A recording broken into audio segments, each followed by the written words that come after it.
예수님께서 사역하시기 위해서 이제 제자들과 함께 배를 타시고 이웃 마을로 이동하는 중이었어요. 그런데 제자들이 깜짝 놀랍니다. 빵을 챙기지 못한 거예요. 성경에 보니까 깜빡 잊고 빵을 못 챙겼는데 한 개밖에 없다, 이렇게 이야기하죠. 빵이 한 개밖에 없기 때문에 제자들은 예수님을 비롯한 이 제자들이 모두 먹기에는 부족하다라는 생각을 했던 거죠. 그래서 자기들끼리 얼굴을 맞대고 소근소근 대화를 하고 있었습니다. 어떡할까? 큰일이야. 그때 갑자기 예수님 그 모습 보시면서 이렇게 말씀하시는 거예요. 너희들 주의해라. 바리새파 사람들의 누룩과 헤롯의 누룩을 여러분 너희들 조심해라, 이렇게 말씀하신 거죠. 그러니까 한마디로 말하면 누룩을 조심하라, 이것이 예수님의 메시지였습니다. 오늘 말씀의 어떤 이야기는 빵과 누룩의 이야기라고도 할 수가 있을 것 같아요. 여러분, 이 예수님의 사역 속에 보면 빵 이야기가 참 많이 나와요. 오병이의 기적도 있고요. 또 이렇게 빵으로 이렇게 식사하는 이야기가 참 많이 나옵니다. 먹는 이야기가 참 예수님의 사역 가운데 많이 등장하거든요. 특별히 예수님께서 슬픔에 있는 사람, 병든 사람, 또 죄인과 세리까지도 품으시면서 예수님은 함께 식사를 하십니다. 그래서 바리새인들은 늘 불만이었어요. 어떻게 죄인과 함께 식사를 할 수 있어? 어떻게 저 따위 사람과 밥을 같이 먹는 거야? 예수님을 하찮게 여긴 거죠. 그리고 예수님을 많이 비판했습니다. 먹는 게 참 중요한 것 같아요. 사역이거든요. 먹는 게 사역이에요. 전 우리 교회를 볼 때 너무 자랑스러운 게 있어요. 뭔지 아세요? 너무 잘 먹어요. 영의 양식을 너무 잘 먹고요. 말씀의 양식을 너무 잘 먹어요. 막 잘 적고요. 그런데 육의 양식은 더 잘 먹어요. 생각해보니까 저희 교회는 육의 양식이 참 맛있는 것 같아요. 영의 양식도 맛있는 것 같아요. 육의 밥도 맛있고요. 오늘 예배 후에 맛있는 밥이 우리를 기다리고 있는 줄 믿습니다. 아무리 그래도 설교 중에 입맛 다시고 그런 건 안 좋아해요. 이런 말 있죠. 먹는데 뭐 난다? 먹는데 인신 난다. 함께 먹고 함께 마심을 통해서 공동체가 더욱더 단단해져요. 사도행전 2장에 보니까 초대교회의 성도들의 모습을 보면 성도들이 함께 물건을 함께 사용하고요. 물건을 함께 사용하고 성전에서 함께 모이는 것에 힘쓰고요. 그리고 각 가정에 모여서 떡을 나누고 성찬을 나누고 또 성경에 보니까 순전한 마음으로 기쁘게 음식을 먹었다 그랬어요. 그러니까 초대교회의 놀라운 특징이 뭐냐면 음식을 기쁘게 함께 먹는 거예요. 저는 함께 음식을 먹는 게 사역이라고 생각합니다. 저는 우리 교회에 이 함께 먹는 사역에 바라는 것이 있어요. 뭐냐면 잘 먹는 거 좋아해요, 저는요. 그런데요, 꼭 같은 자리에서 같은 분과 식사하는 거 물론 은혜가 되지만 때로는 친하지 않은 분과 함께 식사하는 거, 새로 오신 분과 함께 식사하고 교제하는 것, 이것도 참 중요한 사역이겠다 싶습니다. 참 귀하고 멋진 사역 아닐까요? 예수님께서 하신 것처럼 내가 좋아하는 사람하고만 식사하고 끝나는 것이 아니라 때로는 소외당하는 사람들이 보인다면 그분과 함께 가서 식사할 수 있는 마음. 저는 우리 교회가 그런 식사에 사역이 있는 교회가 되었으면 좋겠어요. 선배 목사님들이 그래요. 목회는 먹회야. 목회는 먹회야, 먹회. 저는 목회하면서 이 말이 일리가 있다. 저 전적으로 동의합니다. 목회가 먹회고요. 먹회가 목회될 수 있는, 먹는 것이 우리에게 큰 사역이 될 수 있으면 좋겠고, 그 사역을 통해 여러분 교제를 통해 여러분의 신앙이 성장하게 되고 교회 공동체가 더 따뜻해지는 역사가 우리를 통해 일어나게 될 줄로 믿습니다. 사람빛 교회 안에서 영의 양식도 많이 드시고 육의 양식도 잘 드시기를 주님의 이름으로 축복합니다. 오늘 성경의 이야기를 잘 보면요, 제자들이 빵을 챙겨오지 못한 깜빡 잊어버린 부주의함으로 이야기가 시작이 되고 있어요. 아마 이 배 안에 있는 제자들이 이런 대화를 하지 않았을까 싶어요. 빵 안 챙겼어? 야, 난 네가 챙긴 줄 알았지. 무슨 소리야. 내가 지난번에 챙겼잖아. 네가 챙겼어야지. 나는 신경 못 썼지. 이런. 아마 제자들의 얼굴을 상상해보면 이거 어쩌냐? 큰일 났네? 어떡하지? 이런 걱정스러운 얼굴이었을 것 같아요. 그런 얼굴을 하고 있는 제자들에게 예수님께서 느닷없이 이렇게 경고의 말씀을 선포하시죠. 누룩을 조심하라. 이렇게 말씀하시는 거예요. 갑작스러운 예수님의 이 경고성 메시지를 들은 제자들이 이렇게 생각합니다. 거봐, 우리가 부주의해서 빵을 못 챙겨서 이렇게 혼나는 거야. 빵이 없는 게 문제였던 거지. 아이고, 큰일 났다. 이렇게 받아들였다는 것이죠. 예수님께서 더 야단치시죠. 너희가 지금 빵이 없다고 수군거리냐? 아직도 깨닫지 못하고 아직도 무디어 있냐? 눈이 있어도 보지 못하고 귀가 있어도 듣지 못하고 왜 기억도 하지 못하냐? 그러면서 물으셔요. 얼마 전에 오병이어를 통하여 5,000명이 먹고 몇 개 남았느냐? 그랬더니 몇 개 남았다 그래요? 12광줄이 남았습니다. 그 전에 또 빵 7개를 가지고 남자만 4,000명이 먹었을 때 몇 광줄이 남았더냐? 7광주리가 남았습니다. 그래서 말씀하시는 거예요. 너희들이 조금 전에 그 기적을 경험하고도 아직도 깨닫지 못하고 있냐? 라고 말씀하고 있는 거죠. 자, 지금 제자들은요, 빵을 챙기지 못한, 꼼꼼치 못함 때문에 엄청 지금 길게 야단을 맞고 있어 보입니다.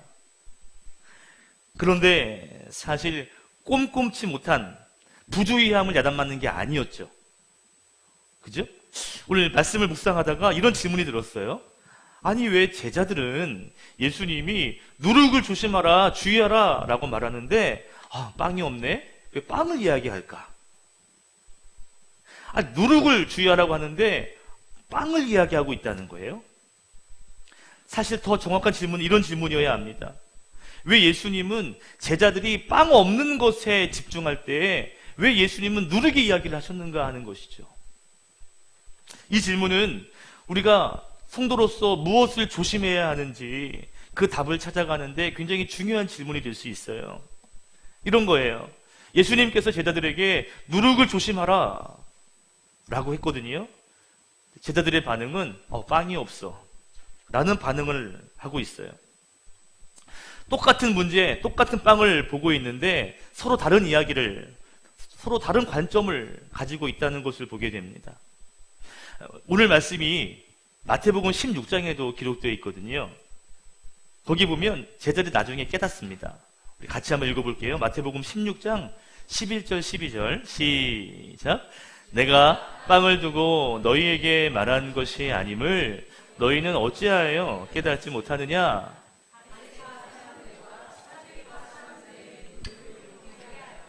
그제서야 그들은 빵의 누룩이 아니라 바리새파 사람들과 사두개파 사람들의 가르침을 경계하라고 하시는 말씀인 줄을 깨달았다. 나중에서야 이 얘기가 빵의 이야기가 아니구나. 이건 그들의 가르침에 대한 이야기구나. 라고 그들이 나중에서야 깨닫게 되었다는 것이죠. 자, 여러분 오늘 본문 앞에 어떤 이야기가 앞에 있었냐면 여러분 1절부터 10절에 보시면 아까 우리가 보았던 빵 7개를 가지고 남자만 4,000명이 먹는, 이거 다른 말로 하면 칠병이어라 그래요. 칠병이의 기적이라고도 말하는데 그 기적의 이야기가 있고요. 조금만 앞에 가시면 마가복음 6장에 보면 더 잘 아시는 오병이의 기적이 나옵니다. 제자들은 지금 오늘 예수님과 배 안에서 이야기하기 전에 무엇을 경험했냐면 예수님의 엄청난 기적, 오병이어와 칠병이어의 기적을 경험했어요. 그 기적은 예수님이 하신 기적이 아니라 기적인데 그 기적은 제자들이 직접 빵을 떼어주면서 경험했던 다른 기적과 다른 본인들이 직접 경험한 기적입니다. 그런데도 여전히 그들의 가치관 안에는 바리새인들과 사두개인들의 가치관에 영향을 받고 있었던 거예요. 예수님께서 내가 메시아야, 나 하나님의 아들이야 라고 하는 기적을 충분히 보여줬음에도 불구하고 그들은 영적인 각성, 영적인 깨달음을 놓치고 있었던 것이죠. 오늘 이야기는 그거예요. 기적을 보여주고 기적을 경험해도 여전히 떡을 걱정하는 제자들, 여전히 영적인 각성을 이루지 못하고 있는 제자들에게 경고하시는 메시지입니다. 저는 말씀 묵상하면서 이런 생각이 들어요. 아니, 5병이어와 7병이어의 기적을 직접 경험했는데, 직접 빵을 띠며 하나님의 기적을 봤는데, 느꼈는데, 보았는데, 그런데 시간이 잠깐 지난 그 시간에도 빵이 없는 것을 걱정해요.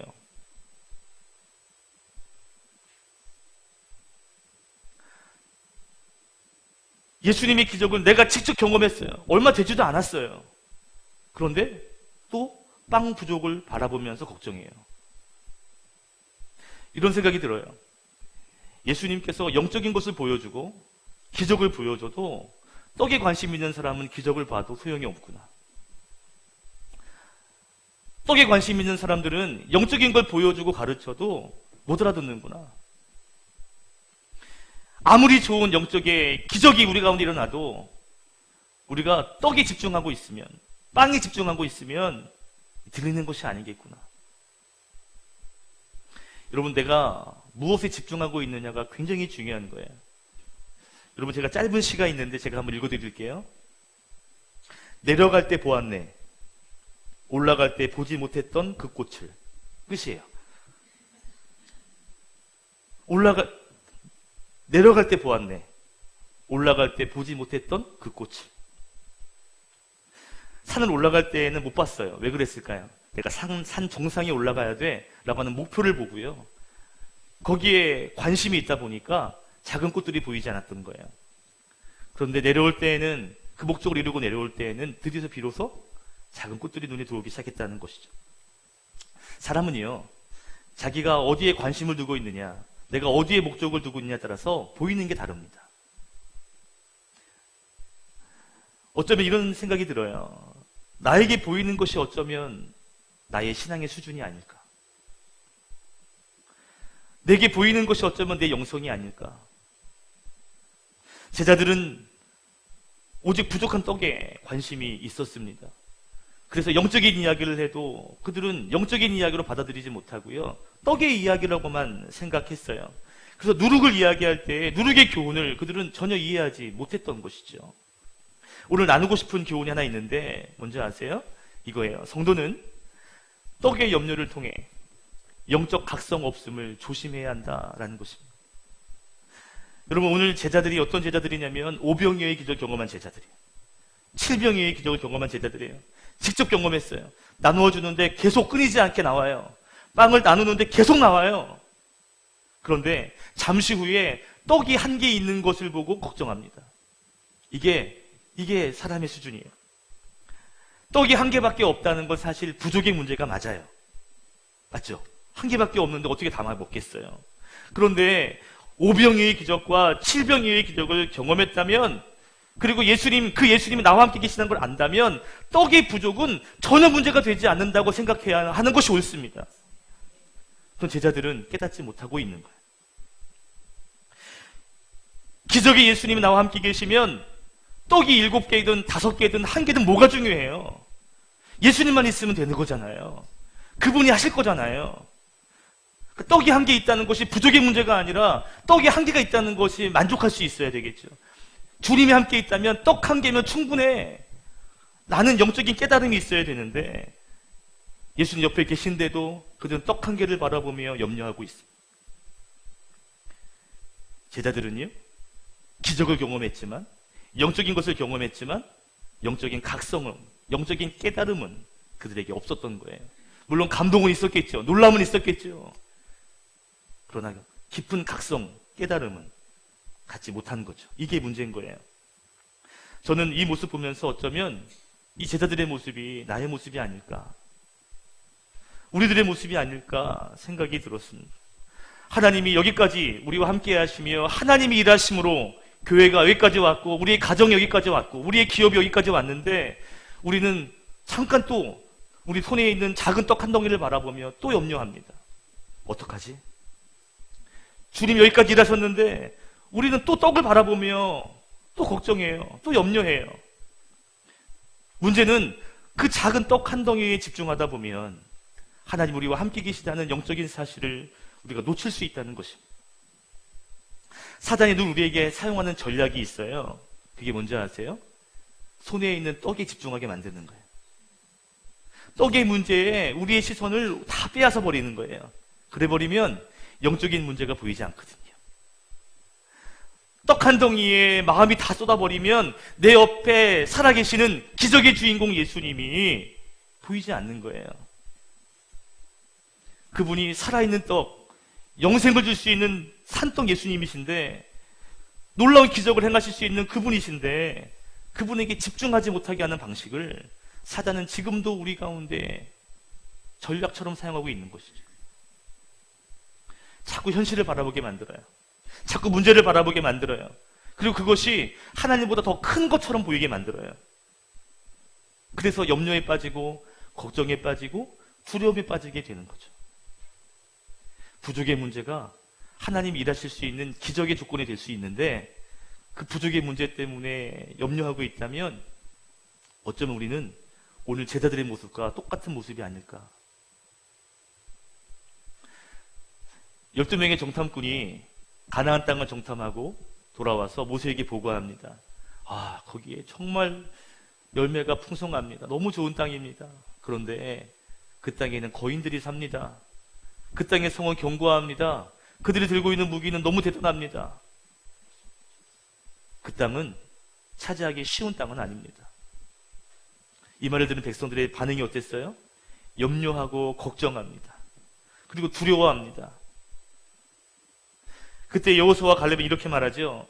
그 땅은 하나님이 우리에게 이미 약속하신 땅이야. 그 땅은 하나님이 우리에게 진작부터 주기로 맹세하신 땅이야. 그 땅을 차지하면 되는 거야. 여호수아와 갈렙은요, 하나님을 바라보고, 그리고 그 하나님의 약속, 그것을 바라보며 우리 담대하게 나가자. 하나님이 함께 하시면 그들은 우리의 밥이야 라고 말하면서요, 그 땅을 차지하러 가자 라고 말하고 있다는 거죠. 똑같은 문제를 보는데, 똑같은 상황을 보는데 무엇을 보느냐에 따라 너무 다른 신앙의 태도가 나오는 거예요. 성도가 어떤 사람인지 아세요? 내 손에 있는 떡 한 덩이를 바라보고 염려하는 사람이 아니라 내 손에 있는 떡 한 덩이를 통해 일하실 하나님을 바라보는 것이 성도인 줄로 믿습니다. 떡 한 개를 바라보면서 예수님을 기대할 수 있는 사람, 예수님이 함께 하신다면 이것으로도 충분히 감당할 수 있습니다라고 감사할 수 있는 사람, 이게 영적인 각성이 있는 사람이죠. 성도는 그런 사람이에요. 영적인 깨달음을 통해 하루하루 주님과 함께하는 사람. 여러분, 매일매일 예수님을 바라보시면서 영적인 것을 생각할 수 있는 그러한 믿음의 성도가 되시기를 주님의 이름으로 축복합니다. 축복합니다. 자, 오늘 이야기는 빵과 누룩의 이야기예요. 예수님께서 누룩을 주의하라 했습니다. 누룩 아시죠? 누룩은 발효시킨 효모 또는 이스트 이런 거잖아요. 곰팡이 같이 좋은 곰팡이. 이것을 밀가루 속에 넣으면요, 그래서 구우면 빵이 어떻게 돼요? 어떻게 잘 아세요? 빵을 좋아하시나 보다. 빵이 부풀어 올라요. 누룩이 들어간 빵, 이 빵은 이스라엘 백성들이 즐겨 먹던 어떤 일상의 음식 가운데 하나였습니다. 아마 제자들과 예수님께 보았던 빵도 아마 그렇게 부풀어져 있는 빵이 아니었을까 싶어요. 자, 그런데 이 누룩이 상징하는 의미가 좀 있어요. 누룩을 상징적으로 어떻게 의미하냐면 그 누룩의 특징을 의미하죠. 그러니까 적은 양을 통해서 많은 양으로 변화되는, 그것이 누룩이 하는 일이잖아요. 그래서 누룩은 팽창력을 상징하고 영향력을 상징하고 또는 파급력을 상징합니다. 그래서 예수님께서 이 파급력에 대하여 말씀을 하실 때에 비유로 하는 말씀하신 적이 있는데, 그것이 뭐냐면 마태복음 11장 33절이에요. 13장 33절이에요. 같이 한번 읽겠습니다. 시작. 예수께서 또 다른 비유를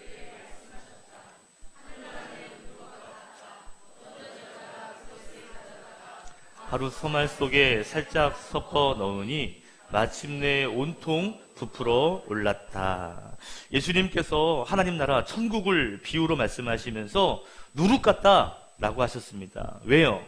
하나님의 통치, 하나님의 영향이 확장되는 천국, 그 모습을 누룩을 통하여 묘사한 거죠.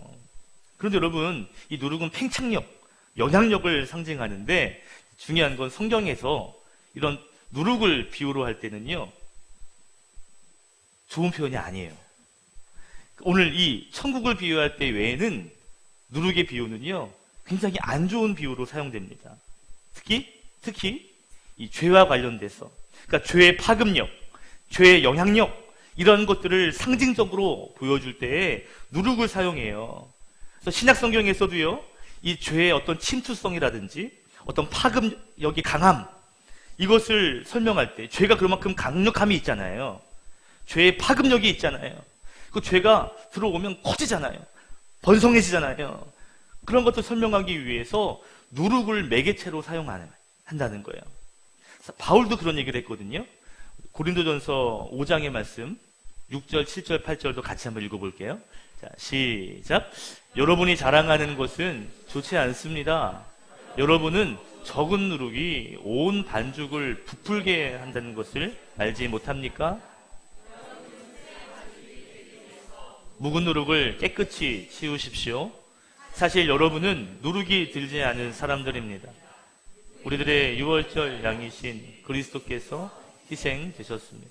그러므로 묵은 누룩, 곧 악의와 악독이라는 누룩을 넣은 빵으로 절기를 지키지 말고 성실과 진실을 누룩으로 삼아 누룩 없이 빚은 빵으로 지킵시다. 누룩을 이야기할 때 항상 죄의 파급력, 영향력을 상징적으로 묘사할 때 누룩을 사용한다는 거예요. 자, 그런데 우리 예수님께서 바리새인의 누룩을 조심하라, 헤롯의 누룩을 조심하라, 이렇게 이야기했어요. 그 누룩은 뭐였죠? 빵이 아니라 뭐였어요? 아까 전에 우리가 16절 봤잖아요. 마태복음 16장 12절에 바리새인들과 사두개인들의 가르침이었다. 또 보여주세요. 한번 또 같이 읽을게요. 마태복음 16장 12절 시작. 그제서야 그들은 빵의 누룩이 아니라 바리새파 사람들과 사두개파 사람들의 가르침을 경계하라고 하시는 말씀인 줄을 깨달았다. 아멘. 당시 예수님 있었던 시절에 바리새파 사람들이 한 6천 명 정도 있었다 그래요. 사두개파 사람들은 그보다 훨씬 작았다 그러고요. 이 바리새파 사람들이 가지고 있는 정신이 있는데 뭐냐면 형식주의예요. 이 형식주의 때문에 나중에는 권위주의에도 빠지게 됩니다. 이런 거죠. 바리새파 사람들은 모세의 율법, 그리고 계속 내려왔던 유전, 전통, 이런 장로들의 이런 유전들, 겉으로 보이는 이런 형식, 이런 것들을 굉장히 중요하게 여기는 거예요. 뭐보다? 본질보다. 형식을 지키면 다 됐다고 생각하는 거예요. 마치 예배를 드리면 하나님 다 받으셨어. 예배는 이렇게 드려야 돼. 11조 내면 된 거야. 뭐 하면 된 거야. 다 한 거야. 그러니까 형식을 갖추어서 하면 하나님 받으셨다고 형식과 형태에 집중하는 거죠. 겉으로 보이는 형식을 너무나 중요하게 여겨요. 바리새인들의 이런 잘못된 신앙을 보여주는 말씀이 있어요. 마태복음 23장 23절이요. 시작. 율법학자들과 바리새파 사람들아, 위선자들아, 너희에게 화가 있다. 너희는 박하와 회향과 근처의 11조는 드리면서 정의와 자비와 신의와 같은 율법이 더 중요한 요소들은 버렸다. 그것들도 소홀히 하지 않아야 하겠지만 이것들도 마땅히 행해야 했다. 예, 보여주시면 박하와 회향과 근처의 11조, 아주 작은 것에 대한 11조는 철저하게 지켰다는 이야기예요. 아주 작은 것이지만 형식적인 거에서는 철저하게 지킨 거예요. 그러나 더 중요한 본질이요, 정의와 자비와 신의와 사랑, 이러한 것들은 소홀히 한 거예요. 이것도 중요하고 이것도 다 중요한데 바리새파 사람들은 형식을 더 중요하게 여겼던 사람들입니다. 예수님께서는 그들을 위선자들아 이렇게 말하죠. 위선이라는 게 뭐예요? 겉으로 보여주는, 아닌데 겉으로 위선을 떠는 거잖아요. 다른 말로 외식주의자라고도 말합니다. 겉으로 보이는 것에만 집중하는 거예요. 아주 작은 이런 율법을 지키는 일에는 철저하게 다 드렸지만 본질적인 부분에 대해서는 그것을 잃어버린, 놓치고 있는 사람들이었어요. 형식이 중요해요. 보이는 것이 중요해요. 그러다 보니까 그 안에 깊은 본질에 대해서는 소홀하게 된 거예요. 예수님의 가르침과는 다르죠. 예수님은 본질을 이야기하시는데 바리새인들은 형식을 이야기하고 있는 거예요. 그래서 아까 전에 말씀드렸잖아요. 예수님께서는 사랑의 본질이 있으셔서 그래서 죄인들과 세리들과 식사하고 계시는데 형태가 어떻게 죄인과 밥을 먹을 수 있어? 어떻게 그렇게 형식을 차릴 수 있어? 예수님을 업신여기죠. 여러분 그 위에 11절 말씀 보세요. 이렇게 말하죠. 바리새인들은 종종 예수님께 뭐 했다고요? 시비를 걸었다. 시비를 걸어요. 형식이 안 맞는 거예요. 시비를 걸어요. 그리고 예수님을 시험하기 위해서 눈에 보이는, 겉으로 보이는 하늘의 표징을 구합니다. 이게 바리새인들의 특징이에요. 바리새인들의 누룩이 뭐냐? 형식적인 신앙관에 붙잡혀 있는 것입니다. 겉으로 보이는 것에만 다 하는 거예요. 이거 조심하라는 거죠. 오늘 또 성경에 헤롯의 누룩을 조심하라 그랬어요. 헤롯의 누룩은 아까 마태복음 보았듯이 사두개인들의 가르침이에요. 바리새인들이 형식주의에 빠졌다면 사두개파 사람들은요, 물질주의에 빠진 사람들, 다른 말로 하면 세속주의에 빠진 사람들이라고 할 수 있습니다. 여러분, 사두개파 사람들은요, 영적인 것을 무시해요. 그래서 천사도 없어, 영적인 부활도 없어, 영적인 것은 없어, 이렇게 생각해요. 그리고 배척해요. 생각해 보세요. 영적인 것을 무시해, 영적인 것을 배척해요. 그러면 무엇이 강조되겠어요? 네, 눈에 보이는 세속적인 것들, 이런 것들이 강조가 돼요. 당연히 세속적인 신앙에 빠지게 됩니다. 그래서 사두개인들은요, 세상의 정치와 결탁해요. 여러분, 이 사두개파 사람들이요, 헤롯의 정권과 결탁해가지고요, 나중에는 대제사장직을 다 자기들이 독점합니다. 정권과 손잡으니까요, 좋은 자리 차지하는 거예요. 이들의 신앙은 정치화되고 말았어요. 세속화되고 말았어요. 세상의 정치, 세상의 흐름과 문화에 민감하다 보니까 그들은 헤롯 왕조가 행하고 있는 친로마주의, 그것과 손을 잡고요, 함께 일합니다. 정당화 시켜주는 거예요. 사두개파 사람들은 어떤 사람들이냐? 한마디로 말하면 세속화되어진 신앙이에요. 그래서 마가는 이 헤롯의 이 사두개파 사람들을 헤롯의 사람이라고, 이 사두개인들의 가르침을 헤롯의 누룩을 조심하라, 이렇게 표현하고 있는 것이죠. 너무나 세상과 결탁되어 있는 그들의 모습, 그들의 신앙인 거예요. 자, 보세요, 여러분. 이 바리새파 사람들은 전통주의, 형식주의에 빠져 있는 사람. 그래서 본질을 잃어버렸습니다. 사두개파 사람들은요, 너무 세상에 빠졌어요. 영적인 것을 너무 무시해요. 이쪽 너무 다르죠? 너무 다르죠? 친할까요? 안 친할까요? 안 친해요, 안 친해요. 예수님을 죽이려고 할 때만 친하고요, 안 친해요. 자주 싸워요. 내가 오라, 아니야, 내가 오라. 서로 옳다고 자주 싸워대곤 했어요. 이 싸움이 굉장히 길어집니다. 나중에는 바울이 사역할 때에도 매번 싸워요. 사도행전 여러분 23장 6절 7절도 한번 읽어볼게요. 그들이 싸우는 거에 대한 이야기인데요. 시작. 그런데 바울이 그들의 한 부분은 사두개파 사람이요, 의회에서 큰 소리로 말하였다. 동포 여러분, 나는 바리새파 사람이요, 바리새파 사람의 아들입니다. 나는 지금 죽은 사람들이 부활할 것이라는 소망 때문에 재판을 받고 있습니다. 바울이 이렇게 말하니 바리새파 사람과 사두개파 사람 사이에서 다툼이 생겨서 회중이 나뉘었다. 바울이 재판을 받고 있어요. 거기에 사람들이 모이는데 여기 있는 바리새파 사람들 모여있고 사두개파 사람들도 있는 거예요. 바울이 이렇게 말해요. 나 바리새파 사람인데요, 부활이 있는데요, 나 그것 때문에 지금 여기 재판받고 있는데요. 바리새파 사람들이 가만히 있겠어요? 이게 무슨 짓이야, 이게 무슨 일이야? 이 말을 들었을 때 사두개파 사람들은요, 굉장히 기분 나쁘죠. 부활이 있다고? 아닌데? 그래가지고요, 그 자리에서 자기들끼리 싸웠다는 거예요. 너무 다르죠.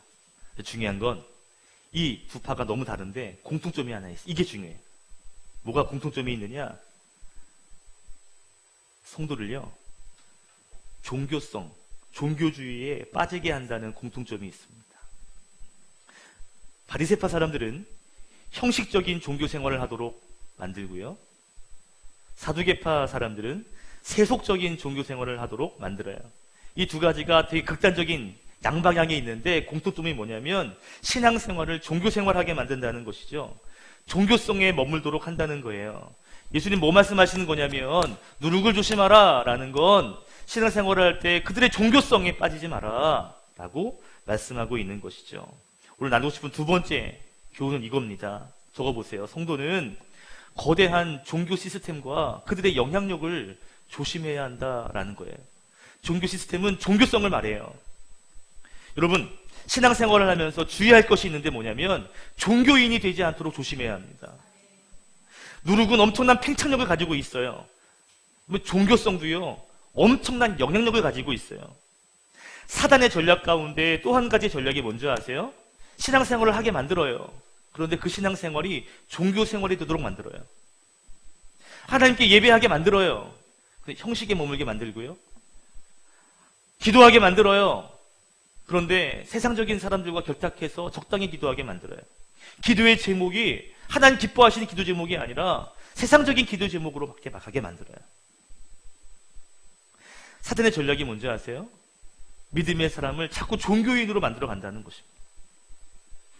형식적인 예배에 머물게 해서 본질적으로 하나님의 예배를 잃어버리게 만들어요.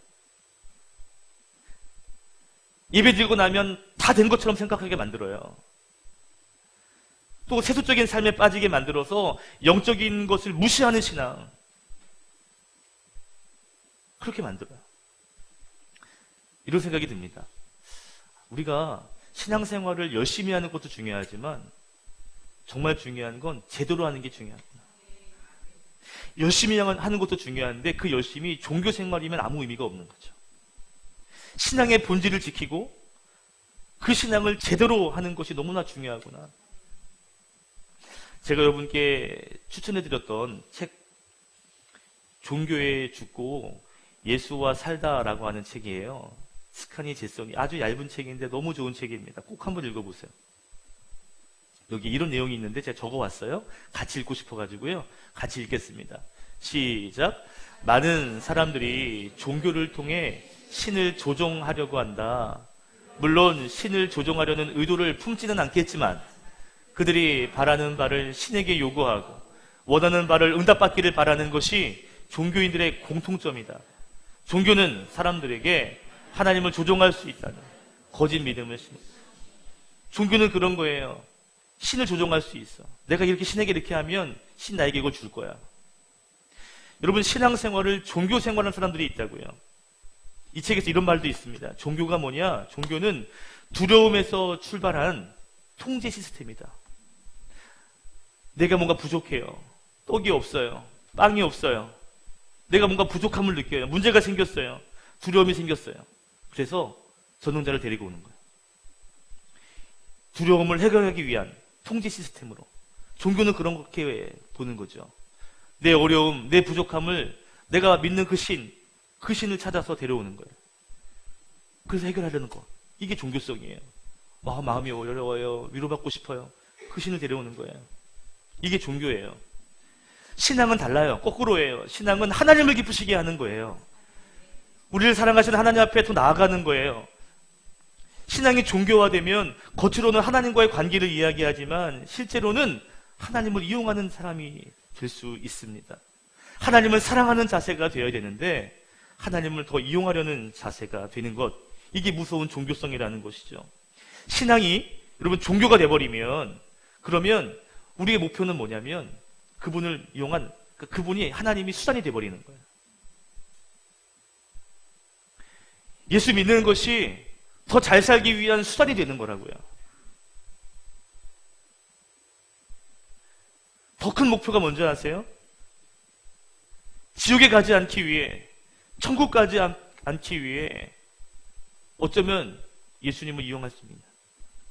천국 가는 것이 가장 목표가 돼버리면 예수님의 십자가를 이용하는 거예요. 신앙이 종교가 되는 게 얼마나 무서운 일인지 여러분 기억하셨으면 좋겠습니다. 천국 가야죠. 우리 가야 되는 거 맞는데요. 이미 주셨어요, 이미. 우리가 신앙생활 예배하는 게 지금 천국 가기 위해 예배하는 것이 아니라 우리 이미는 천국 갈 사람들이에요. 그 천국을 허락하신 하나님께 감격하여 회중이 모여 예배하는 것이 우리잖아요. 그것을 이루기 위하여 예배하는 게 아니잖아요.